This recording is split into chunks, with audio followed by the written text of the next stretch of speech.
From the Yale Center for Faith and Culture, this is For the Life of the World, a podcast about seeking and living a life worthy of our humanity.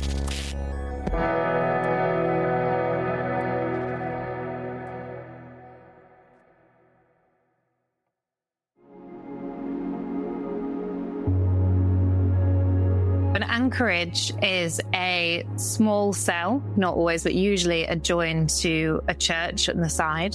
And the idea was that it was one of the most venerated forms of Christian devotion at the time. The idea being that to become an anchorite or anchoress, you professed yourself dead to the world.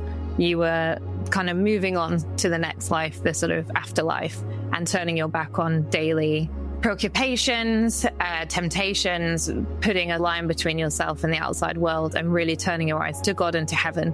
It was a time to think, to contemplate, but it was also quite demanding in terms of things like fasting, prayer cycles.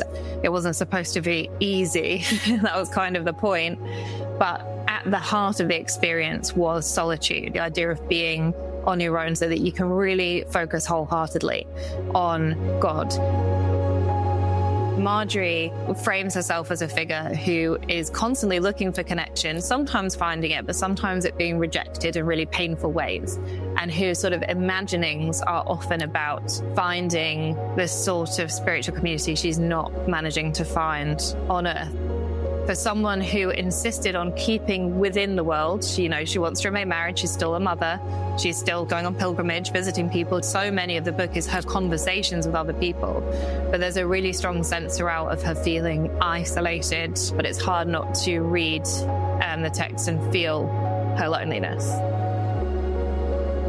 I'm Macie Bridge with the Yale Center for Faith and Culture, and this is Solo, a series on solitude, loneliness, and being alone. Imagine this. It's the 14th century, perhaps a dreary, gray November day in the European countryside, and you approach a small stone structure built onto the side of your local parish. As you approach, you locate a small window. The path to this window is well-trodden. You lift your face to the opening and peer inside. It's dimly lit in there, and probably damp. As your eyes adjust, you're met by the cell's inhabitant. You've just interrupted her praying. No, you're not snooping on a prisoner.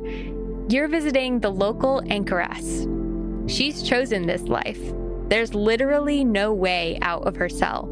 She'll live the rest of her days in prayer, being sustained by her parish community and holding conversation with people like you. If you ask nicely, she might even agree to pray for you. So why might this strange, vaguely horrifying, fairy tale-like imagining from ages past be worth us dwelling on today? Well, in the last 3 episodes of this series, we've been discussing loneliness from a variety of angles. But one through line that keeps surfacing is this idea of solitude as not just a good thing, but a potential necessity for flourishing lives of faith and for stronger senses of ourselves in God. In order to understand the ways we think about and treat solitude today, I wanted to dive deeper into the role of solitude in Christian history. And what better way to do that than to spend some time with the medieval mystics, some of whom were called to lives of vocational solitude lived out in anchorages, and some of whom lived their own versions of spiritual solitude. Today, I'm joined by Hetta Howes, lecturer in medieval and early modern literature at the University of London. Jumping from ideas captured in her latest book, Poet, Mystic, Widow, Wife, The Extraordinary Lives of Medieval Women, Hetta brings to the podcast her expertise in recovering the lost and neglected writers from the Middle Ages, particularly those of religious women. In this episode, we discuss the concept of the anchorage in medieval Europe and the vocations of 2 14th century women mystics, Julian of Norwich and Marjorie Kempee, who were called to differing lives of solitude. Illuminating the realities of their vocations, Hetta helps us to distinguish where we might project our own 21st century expectations and emotions onto the histories of these women. Whether you're previously familiar with the figures of Julian and Marjorie or not, you're in for a number of surprising facts in this episode, as we look backwards to think about our own experiences of being alone today and tomorrow. Thanks for listening today. Hetta, thank you so much for joining me on the podcast today. Thank you so much for having me. It was so nice to get your invitation. I'm truly just giddy to be bringing your perspective as a medievalist into this series on solitude and loneliness, both to be able to tap into this incredibly rich history of Christians approaching vocational solitude in many different forms, but also, and probably especially, to get to chat with you about the ladies, the medieval women mystics, who hold such a special place in my heart. And I've so enjoyed reading your writing on them so far. So really thrilled to have you here with us. I'm wondering if, to kick us off, you might introduce us a little bit to the scope of your research and where these medieval women and their searches for a religious vocation fall into your research. Yes. So I have been studying medieval women since I was an undergraduate at university. I remember coming across Marjorie, Kempee and Julian of Norwich, who are two English mystics, for the first time in Cambridge. And then my college was Needham College, which is an all-women's college.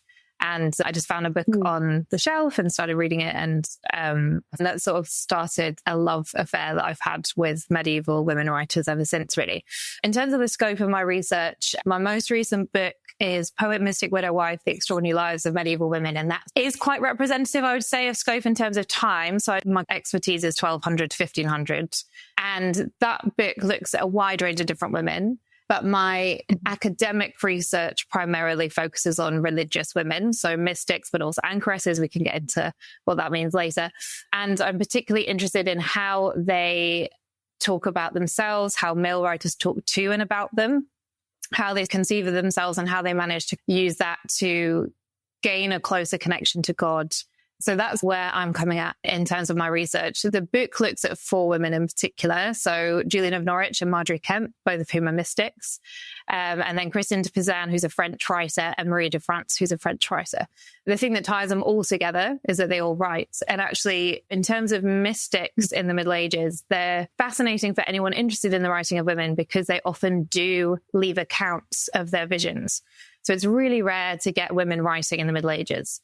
And a lot of the mystics are actually dictating to men anyway, but at least we're getting something from them. Whereas a lot of ordinary women just didn't have the sort of power or leverage to be writing down, or the education to be writing down their experiences. So if you're kind of looking to find out more about what women were thinking or feeling or doing at this time period, they're a really good place to start because we do have a much more of a record coming from them than we do from, say, just sort of an ordinary woman.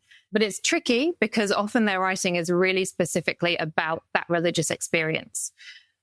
So if you're trying to find what were they actually feeling, sometimes that requires either a bit of reading between the lines or never knowing, because they just write so differently to the way we do. We're so used to literature now being quite confessional, but in many ways it was important for them to strip themselves away from the writing. Of course, there are exceptions to that rule, and we can come back to that if you like. Yeah. Well, and as you touched on also with their writing being often filtered through the male scribe that they were working with as well. And that's another element there. Would you define for our audience how you think of what is an anchorage? I want to start there let's get into Julian first and this kind of this very concrete concept of solitude in a literal physical sense. What is an anchorage? Why did churches have them? What was the draw to them? Yeah, so an anchorage is a small cell, usually, not always, but usually adjoined to a church on the side. It might just be one room, it might be a couple of rooms, but it's normally very small. It would have usually about 3 windows. One would be into the church, so whoever was occupying it could see the church services happening and receive the sacraments. Another would be out onto the street. And a third would be to pass through waste and also receive food. Often they did have or even live with servants or one servant for that reason.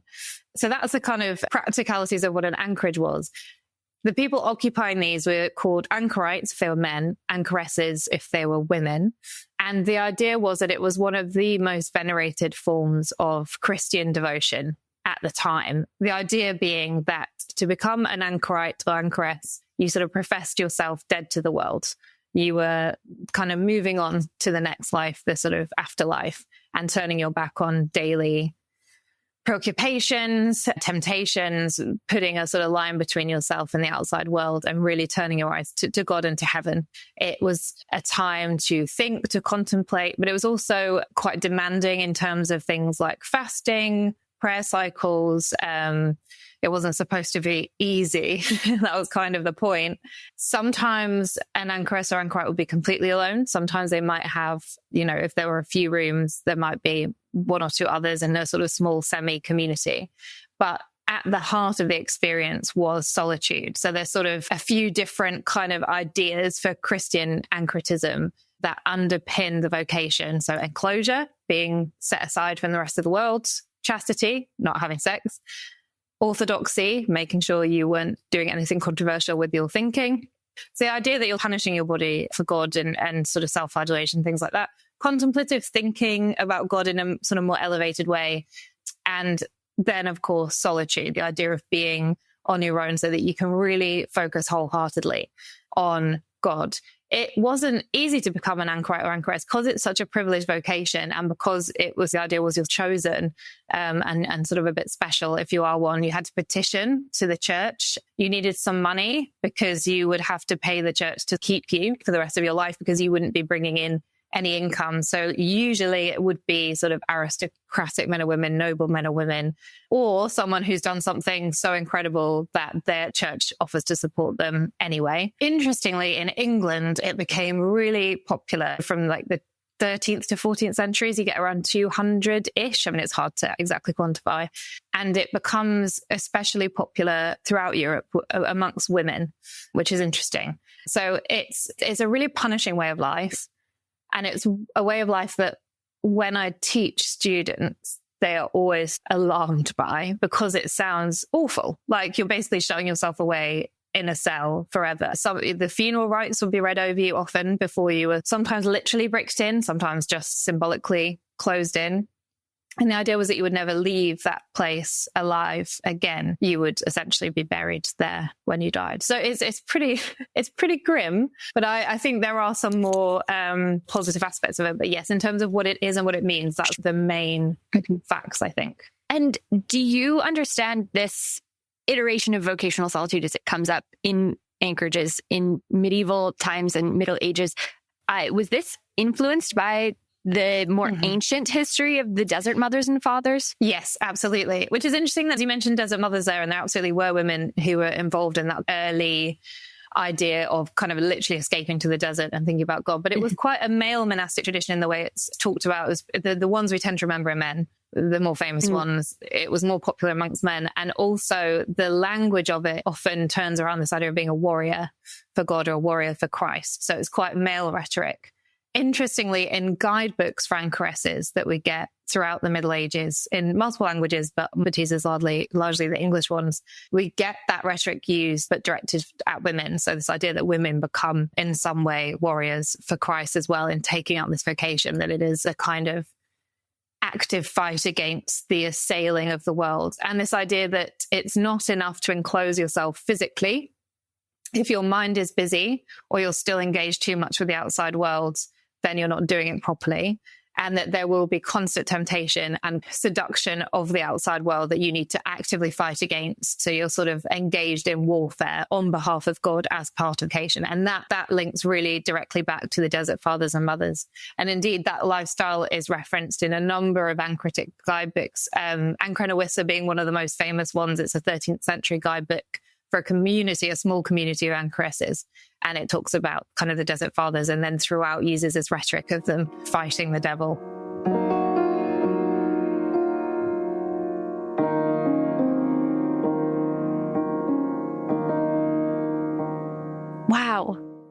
Fascinating. Okay, so the transition we see into this in the Middle Ages is in some ways bringing women into this lifestyle more significantly. So one of the things that I found really surprising as I was reading your book was, as I've studied Julian and some of the mystics a little bit myself, you imagine the anchorites in this cell, as you described, very alone, very closed off.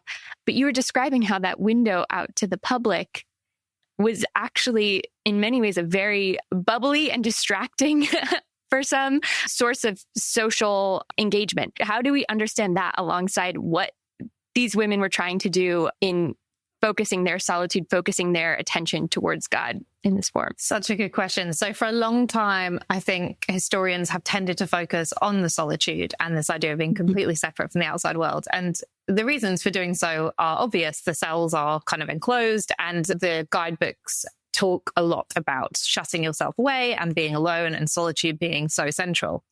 But what the guidebooks also do a lot of is warning, usually women in particular, against sort of the dangers of things like gossip, of meeting to men too often, even if they're priests, of having too much to do with the outside world. And it's a little bit like the lady doth protest too much. If it were true that no anchoresses were doing these things, then they probably wouldn't need reminding not to. Although perhaps it also speaks to this sort of more misogynistic male fears about what women are capable of and get up to, is the flip side of the argument. However, it is true that a big part, or at least a part of anchoritism, of the vocation of anchoritism, is that you have a duty to others, to your sort of Christian family. So you're exalted and you're separate. But if people come to visit you, you should be giving them guidance. You should be giving them blessing. You should be offering prayers on behalf of people. You still are needing to take sacraments. You're needing to kind of give confession yourself. And as you say, this window becomes really important here. Why have a window to the outside world if you're not ever going to converse with the outside world? So on the one hand, there's this sort of ideal of enclosure, solitude, not being part of the world. But then there's also this other part of it that is, okay, but you do need to still be a part of the world, because you're not actually dead. It's on your way. You're sort of on the threshold between the two worlds, and you have a duty as a sort of venerated Christian person to others. And I think what we see in the guidebooks then is the authors themselves grappling with this. And it seems that as time goes on, like as we get towards the 14th century, there's much more acceptance, acknowledgement, and encouragement about the sociable side of things.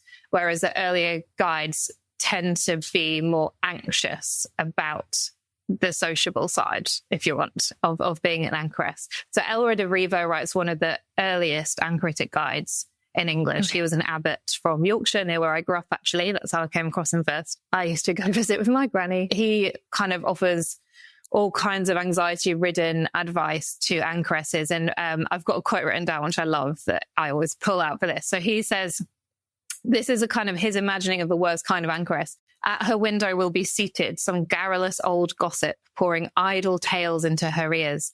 The recluse all the while is dissolved in laughter, and the poison she drinks with such delight spreads throughout her body.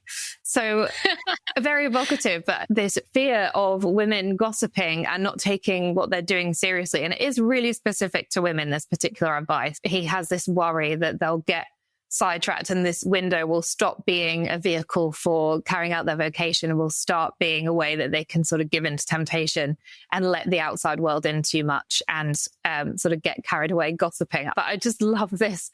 It's such a drama queen quote to me, like this garrulous old woman and the poison spreading through her body. But for Elred, that, it really was. That was a really, it was really worried about it. But I mean, for us now, it just sounds so silly. Yeah, it's hilarious. So then that brings me to the question on the flip side, as you're talking about these guidebooks, and I'm wondering for a figure that we know some of, such as Julian, where we know of her visions, we don't necessarily know of her emotional experience. As you were saying, was loneliness a fear for anchorites as they entered into this lifestyle? Was it a concern on any level? We have, as you're saying, this concern about being too social. Was a fear of being lonely something that they were actively trying to overcome in accepting this lifestyle and choosing to enter into an anchorage? Or is loneliness not really a concept that comes up? So, I mean, it must have been as the answer, surely. And you do get some evidence that even if it isn't explicitly saying that it was a concern suggests. I mean, Hildegard of Bingen is a really famous example. She was briefly an anchoress with another woman for a time and then sort of made the move once Jutta died to leave the anchorage and go set up a community, which suggests that she didn't want to be alone anymore and was yearning for something else. And certainly her writings throughout her life suggest that she really relied on the community that she had and that she set up and her network. So that would suggest, but because of this difference in genre that I mentioned at the start, this difference in a way of writing. You know, we're so used to now to saying how we feel all the time. And you do get some women writers saying how they feel in the Middle Ages. Christine de Pizan, a French writer, is a really good example. She writes very beautifully about her grief at losing her husband, for example, how she feels when her children leave home, kind of all kinds of sort of little insights we get into her life. When it comes to anchoresses, we get almost nothing, because what remains is either them writing about their visions, them writing letters to men in the church who they're trying to give the impression of being a good anchoress to, even if they sometimes acknowledge fears and anxieties, and guidebooks telling them how they should be living their lives. We very rarely, if ever, get anything much about how they were actually feeling. So Julian of Norwich, you mentioned. Julian of Norwich, like you say, tells us literally like 3 or 4 things about herself, and we can get some other little nuggets from elsewhere. A side note, I think it's really interesting how many people have tried to give her a backstory that involves her being very lonely, like her losing all her family in the plague, and therefore that she might as well go be an anchoress. It's almost like we can't conceive of someone doing this unless they had had a great loss. But she tells us very little about her feelings. I think one thing that comes up quite often in guidebooks is advice on how to not be bored. So interestingly, boredom comes up as a concept much more often than loneliness. I haven't been able to find in the time, I mean, I can't remember ever coming across loneliness being expressed. I've been digging around since I got your email and I can't find anything. It might be in a month or two, I email you like, I found something. We have to do like an extra bit of the podcast or something. But it's not something that I'm finding much of, if at all. And so I think that's revealing in itself that we would imagine as 21st century people, regardless of whether we're spiritual or religious or not, that to be facing this kind of experience would be frightening in terms of being alone and being lonely. Whether it was a fear of anxiety for medieval women, but they framed it differently, like boredom as opposed to loneliness, whether they felt like they needed to suppress those feelings in order to fully commit themselves to lives. It's really been playing with my mind the last week or so, because I've thought about solitude a lot, but it hasn't ever really occurred to me in the way that it should actually, how rare loneliness is directly talked about or expressed or considered. Idleness, yes, idleness comes up constantly. This worry that if women are too idle or men are too idle, then they might have sinful thoughts, worrying too much about daily things as opposed to God and devotion. But yeah, you would expect there to be like a whole chapter on when you're feeling lonely, this is what you should do in the guidebooks, or some sort of mention from Julian about being lonely. I think you're absolutely right that there's something to be learned in the omission of that and are not having records of that. And I do think perhaps even my own impulse to wonder about that is a reflection of what we are experiencing currently in our world and projecting our own needs and wants and desires onto what would it be like to be living as these women, where I imagine being lonely, but perhaps for them is not the case. I'm very interested by this line of thought of what draws connections between us and the past world, because I feel strongly that whether someone was living hundreds of years ago or now, ultimately a lot of the sort of fundamentals of being a person are presumably the same. That's how I tend to think about history. But sometimes you do come across these things and you're like, oh, maybe the cultural consciousness or the way of thinking about things was so different that either they didn't feel this way or they did, but they had a different language for it or a different way of coping with it. I can't wrap my head around the idea of facing that kind of life or being in it and not feeling lonely at times. And I'm not certain that they didn't, just because it's not in the text. There's so much, frustratingly, when you study medieval women, that you're just like, it's not there. I want it to be, but it's not. And it doesn't necessarily mean it doesn't exist. But it is interesting to me that the first thing we would think of is loneliness, really. And it doesn't seem to be on the radar of the material we have in the way one might expect. Sure. I even wonder, I'm thinking of, I think a lot of representations of Julian that I've witnessed suggest she might have had a cat. Yes. Is that correct? And I'm wondering now, is that because we don't want her to be alone? Yes, we want us to have a companion. Yeah. I mean, that's, and there's other anchoresses that had pets as well, usually cats actually, because I guess they're kind of solitary creatures too. So they kind of come in and out. But the guidebook I mentioned earlier of Anchoresses was written for an anchoretic community. They had, I think, multiple cats. So you feel like you would want some kind of companionship, surely. And a lot of this sort of fictional account that imagine what the life of someone like Julian of Norwich will be like, and there's been some really good ones in recent years, do take loneliness up as a huge theme, because I think that's how we would conceptualize it.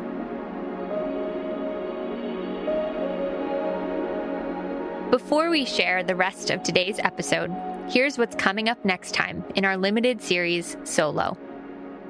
And he started weeping. And he said, someone finally saw me. Someone finally saw me. I've been in this hospital for 20 years and I didn't think anyone ever saw me.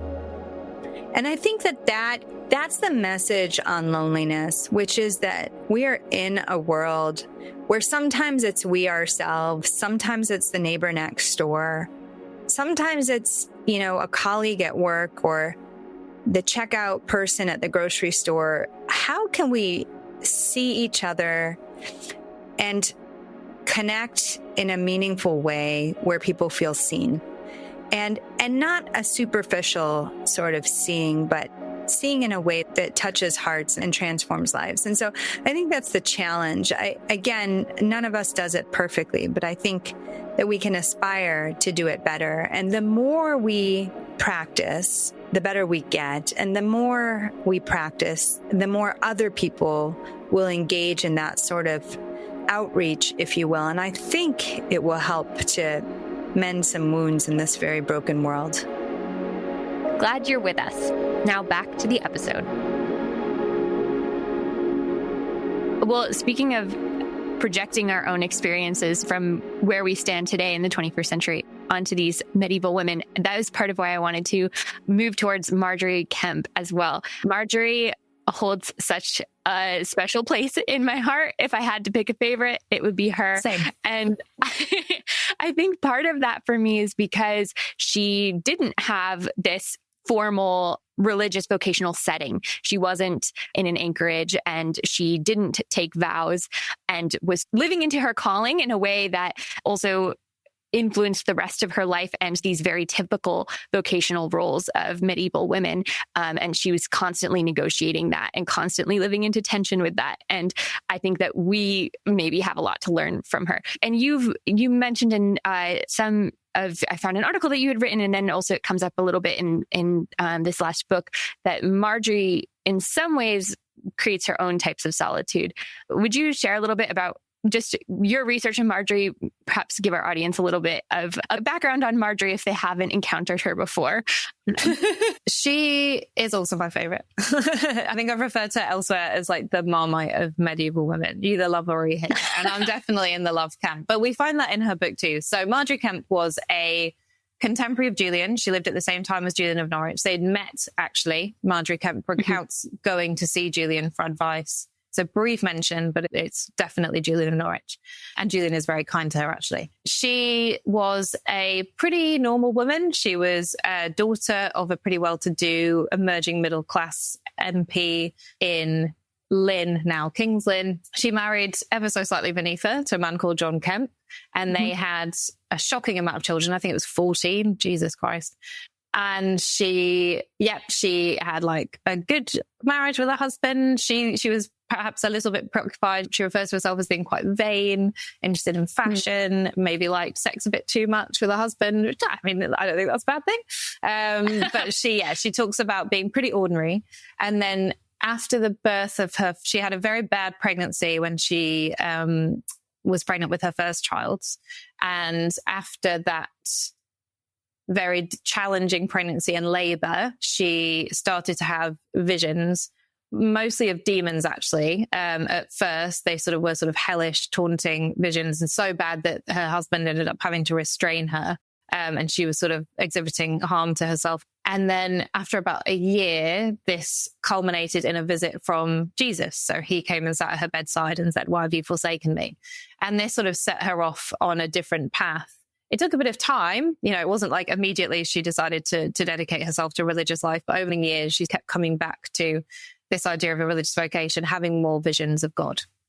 And ultimately decided she wanted to become a religious woman. However, as you kind of hinted at, what's fascinating about Marjorie Kempe is that she didn't go down any of the avenues one would expect a medieval woman who wanted a religious vocation to go down. She's already married, which is a bit of a stumbling block. She doesn't want to become a nun. She doesn't want to become an anchoress. She wants to continue being married, but not have sex with her husband anymore. She wants to kind of negotiate a vow of celibacy, wants to kind of go around on pilgrimage without her husband, which was very much not the done thing at the time, and talk about God. Now, she has a lot of people who support her because she dictates an account of her life and her visions to two different priests. And in that great bit of source material, we have more kind of personal information about Marjorie Kempe than almost any other medieval woman, really, because of this book. She has supporters, but she also has a lot of detractors, people who think that she is fraudulent, that her visions aren't real. She's problematic to others for a number of reasons. She is visited by fits of weeping very regularly, which she cannot control, she tells us. And they are so loud, these fits of weeping, that she calls them roaring. I just love it. I know, right? Like that she's just like, I cannot contain it. And there's a beautiful passage actually where she talks about how she was trying to contain it so desperately and it just got bigger and bigger and bigger. There's nothing she could do. She had to this sort of grief over the death of God, really. Death of Christ, sorry. So she disrupts church services. She disrupts sermons. You know, she annoys people with this crying. She goes on pilgrimage with some companions and they end up abandoning her because she annoys them so much because she just wants to talk about God and they want to have a good time. So she makes a lot of enemies and is badly treated by a lot of people.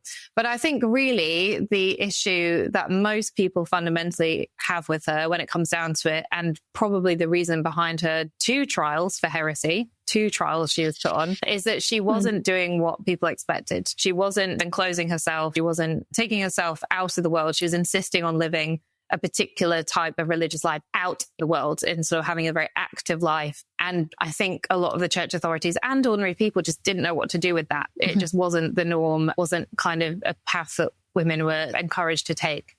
So I think she gets people hot under the collar for that reason. She's also always treading a dangerous line with teaching. Women were not allowed to teach religion or preach in the Middle Ages. And she is getting dangerously close to it often. So that is another reason why she gets herself in trouble.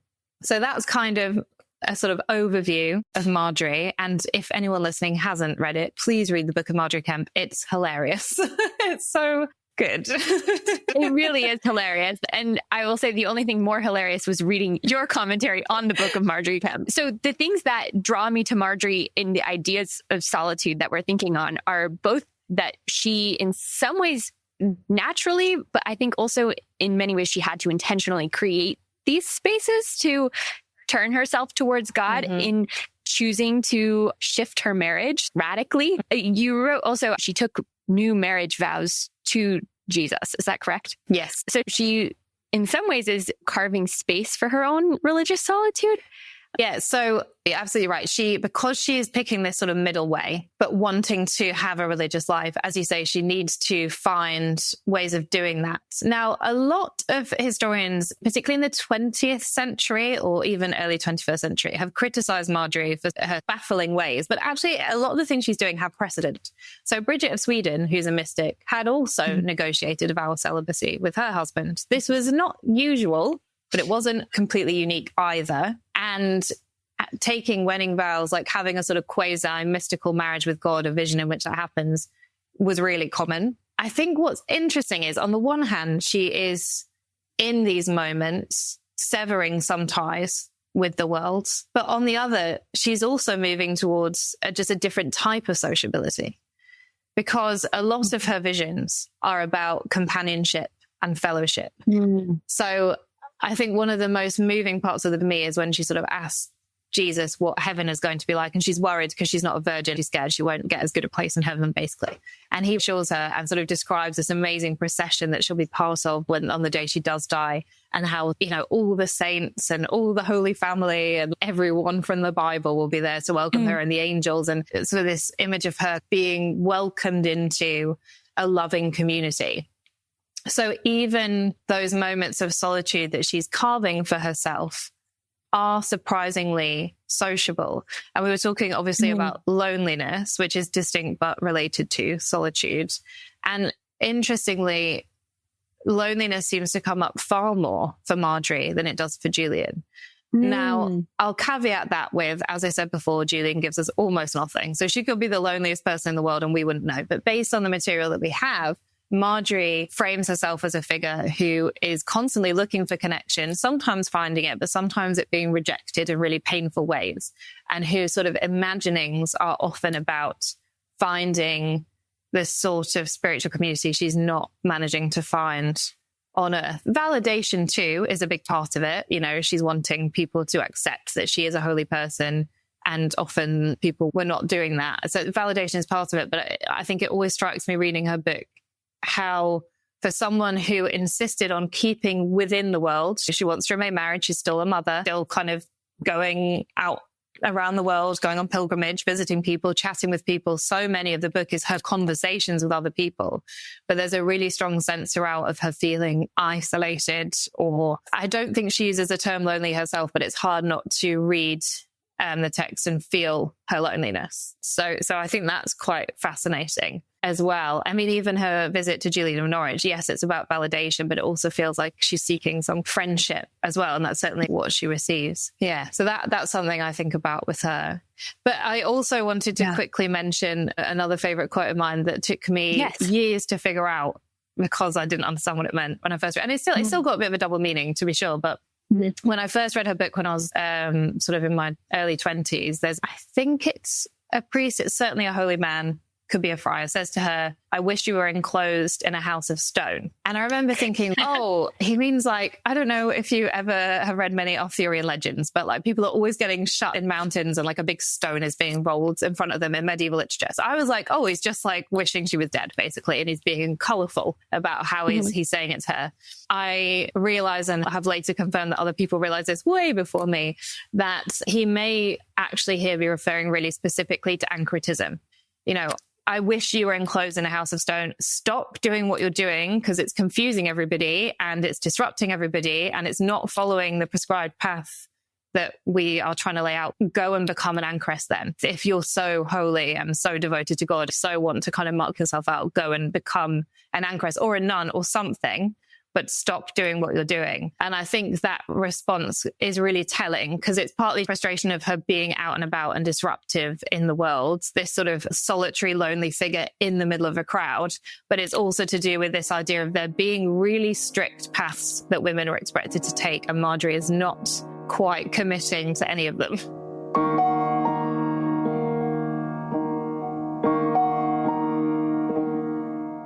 I'm just fascinated by the ways that Julian's experience differs so much from Marjorie's experience in these specific ways of thinking about loneliness as well.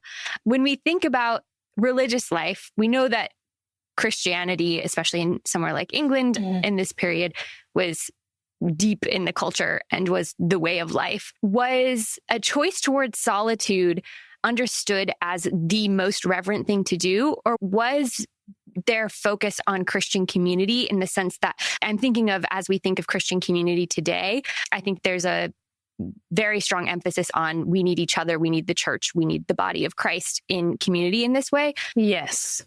How were they negotiating that in society at large, but specifically in choices as individuals and how to show up in their faith? Excellent question. Yeah. So I think this was tricky, right? Because it was the most venerated position really for women anyway, and also pretty high up for men. I mean, to become an anchoress or anchorite was really sort of gold standard Christian devotion. However, there is, much as there still is today, an anxiety about people turning their back on the institution of the church or feeling that they didn't need the institution of the church. And of course, if I'm going to really oversimplify, that's part of the issue, right, with the Reformation in England, this sort of split between personal devotion and being more steeped in church and church institution tradition. And that is a massive oversimplification, but it feeds into it. So I think on the one hand, writers and theologians are trying to venerate this idea of solitude and being marked out. But if everybody was solitary and marked out, we'd have a problem. So part of the reason they are, I think, depicted as being so special and exceptional is so that not everyone's going to do it. It's a bit like when you read about the martyrs or something, like not everyone can be a martyr. You know, we can exemplify them in these ways, but ultimately this is a revered position that is above us. And even in writings about, certainly for anchorites, but also actually by Julian, there's a really strong sense of community still.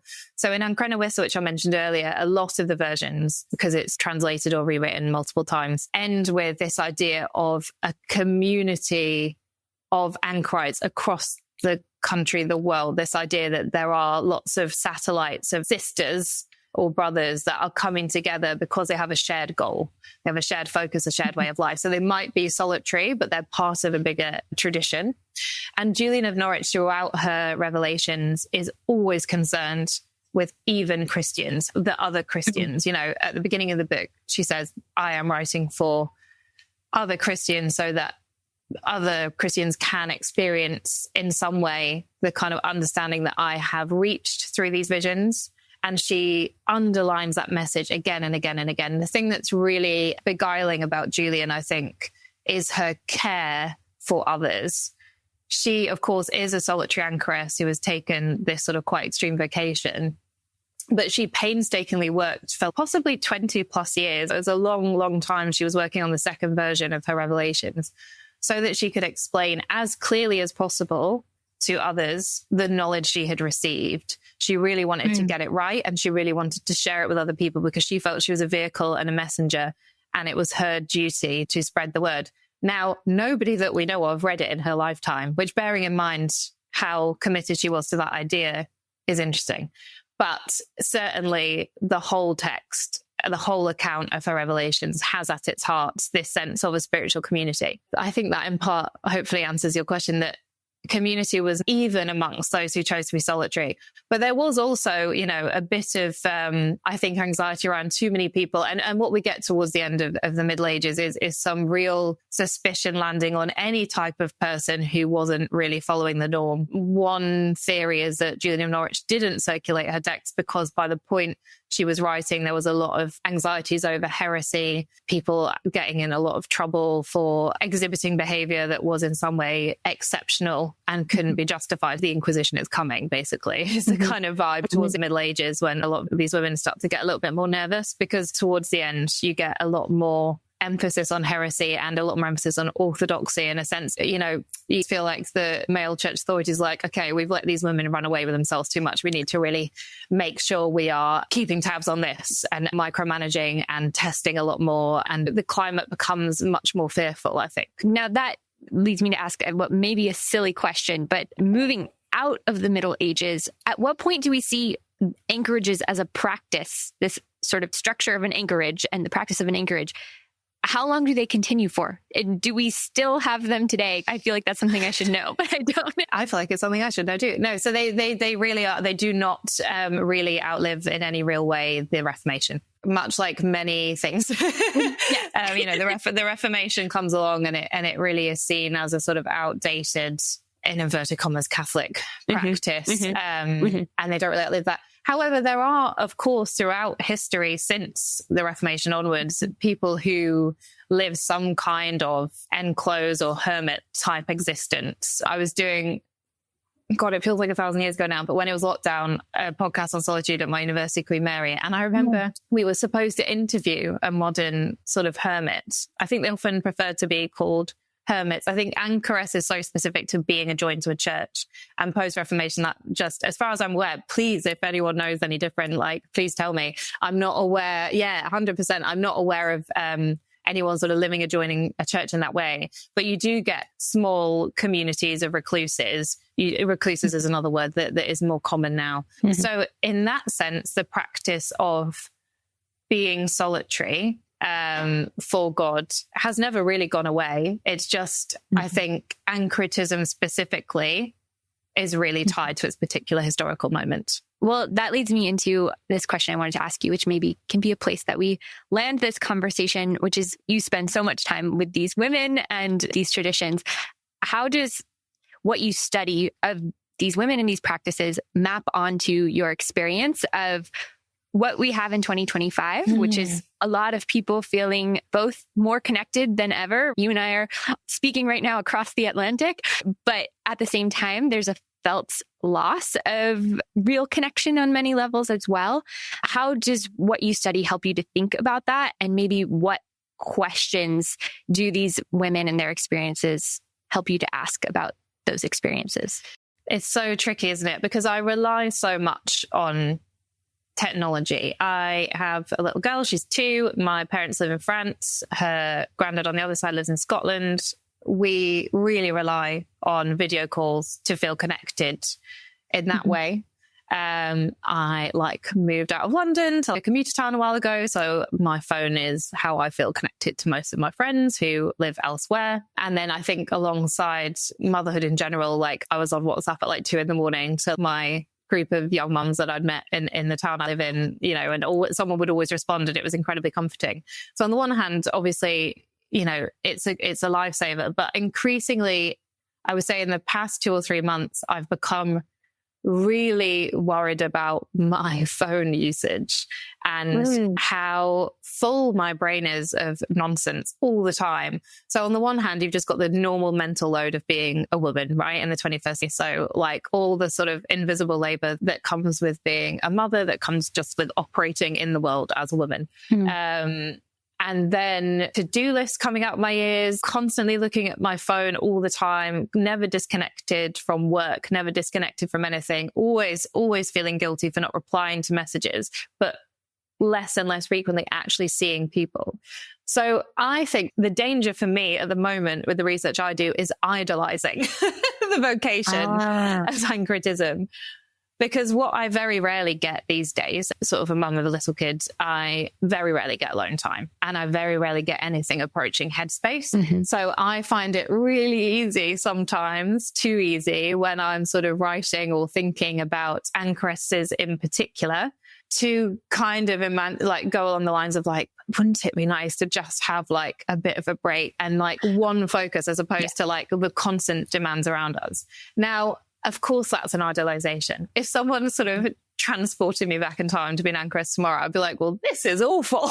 Put me back. And I think as long as you're aware of that, and I still think it's helpful, if we want to connect with these women from the past, obviously we have to realize it was a different time and a different context. But I strongly believe, and I know other people don't agree, but I strongly believe that trying to find parallels or thinking is kind of similar to this is helpful. I think it's a way in for a lot of people to sort of understand, or at least get interested before they kind of get into more nuanced ideas about the differences and the specifics. I think what I have learned from them is the importance of community underpinning our whole conversation, hasn't it? That on the one hand, these are solitary professions, but on the other hand, they absolutely rely on lots of people. If Julian of Norwich didn't have someone to bring her food, she'd starve to death in the church. If she didn't have people visiting her, she wouldn't have any kind of connection with the outside world, which would be very lonely. Marjorie Kempee seeks out Julian because she's looking for a kind of fellowship. We're talking about community earlier and sort of this idea of a spiritual community. And I think increasingly I'm just very alert to the different communities I'm a part of and how I can participate better in them, and not just in a digital sense. Because as amazing as the digital can be in terms of, if you've got family who live abroad, I think it is, as you say, eroding so much. I mean, me and my husband, when we finally got our daughter to bed, sit at different sides of the sofa and scroll on Instagram. This is no way to live. So to kind of be a present part of the community, but also to try and find ways to carve out headspace, I feel like is important, and something that whenever I sort of return to these books, I kind of try and think about. Well, Hetta, thank you so much for joining me on the podcast today, for bringing your expertise and your energy and your enthusiasm and these incredible historical women who we all need to spend time thinking about to our audience today. Thank you so much. I really appreciate the invitation. It was lovely to chat with you.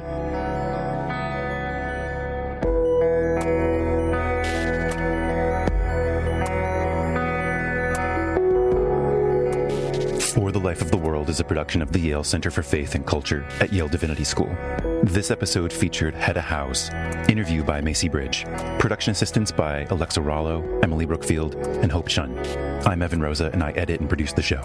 For more information, visit us online at faith.yale.edu and lifeworthliving.yale.edu, where you can find past episodes, articles, videos, books, and other educational resources that help people envision and pursue lives worthy of our humanity.